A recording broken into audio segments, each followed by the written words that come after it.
ખાસ કરીને સૌરાષ્ટ્ર યુનિવર્સિટીમાં છેલ્લા 2 વર્ષથી જે પીએચડીની એન્ટ્રન્સ એક્ઝામ લેવામાં આવતી હતી તે સંપૂર્ણપણે બંધ કરી દીધી છે। પૂછવા જાય છે તો સૌરાષ્ટ્ર યુનિવર્સિટી દ્વારા યુજીસીની ખોટી ગાઈડલાઈનો બતાવી કે ભાઈ યુજીસીની ગાઈડલાઈન છે એ મુજબ અમે કરીએ છીએ, પણ શું યુજીસીની ગાઈડલાઈન એક ખાલી સૌરાષ્ટ્ર યુનિવર્સિટી માટે જ છે? યુજીસીની ગાઈડલાઈન જેમ સૌરાષ્ટ્ર યુનિવર્સિટીમાં લાગુ પડે એમ જ ગુજરાત યુનિવર્સિટીમાં લાગુ પડે, એમ જ વીર નર્મદ યુનિવર્સિટીમાં લાગુ પડે ને એમ જ પાટણ યુનિવર્સિટીમાં લાગુ પડતી હોય છે। તો આ તમામ યુનિવર્સિટીઓ છે જે 2 વર્ષથી એન્ટ્રન્સ પરીક્ષા લે છે, તો સૌરાષ્ટ્ર યુનિવર્સિટીને લેવામાં શું વાંધો છે? મોટી વાત કરવા જાય તો ગુજરાતના શિક્ષણ મંત્રી પ્રફુલ્લ પાનસુરિયા પણ આ વર્ષે એન્ટ્રન્સ એક્ઝામ આપી અને પોતે પીએચડીમાં એડમિશન લેતા હોય છે, તો સૌરાષ્ટ્ર યુનિવર્સિટીના વિદ્યાર્થીઓ સાથે અન્યાય કેમ? એ એક મોટો સવાલ છે। ત્યારે આજે અમે પહેલા પણ કુલપતિશ્રીને રજૂઆત કરવા ગયા હતા કે ભાઈ તમારે પીએચડીની એન્ટ્રન્સ એક્ઝામ લેવી જોઈએ જેથી કરીને હજારો વિદ્યાર્થીઓનું ભવિષ્ય ન બગડે।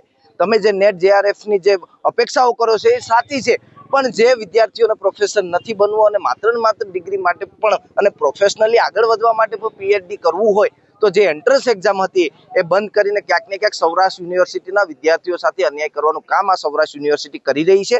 તો અમારું માનવું એવું છે કે જો શિક્ષણ મંત્રી એન્ટ્રન્સ આપી અને પોતે પીએચડી થઈ શકતા હોય તો આ સૌરાષ્ટ્ર યુનિવર્સિટીનો વિદ્યાર્થી કેમ નહીં? એ આજે અમે વાઇસ ચાન્સલરને પૂછવા જવાના છે। અને જો અમે અડગ છે, કાલે પણ અડગ હતા અને આજે પણ અડગ છે કે જો સૌરાષ્ટ્ર યુનિવર્સિટી આમાં કોઈ નિર્ણય નહીં લે તો આના જે ઉગ્રથી ઉગ્ર આંદોલન કરવું પડશે, તો સૌરાષ્ટ્ર યુનિવર્સિટીમાં એનએસયુએ કરશે।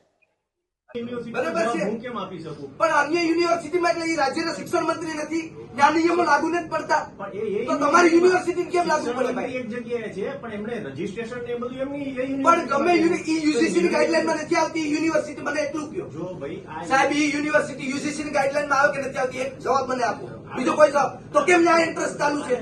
તો કેમ ત્યાં એન્ટ્રન્સ ચાલુ છે ભાઈ? એન્ટ્રન્સ ચાલુ છે એની સાથે સાથે ઘણી વખત બીજી યુનિવર્સિટીની અંદર જ્યારે તમે દાખલા આપતો સાહેબ 90% યુનિવર્સિટીમાં ચાલુ છે, તો આ બધી આપણી બીમાં મોકલી દીધી સાહેબ, તમારા સત્તાધીશોએ બીમાં મોકલી દીધી ને આ વખતે નેક આવશે ને તો સીમાં જતા અટકશે નહીં।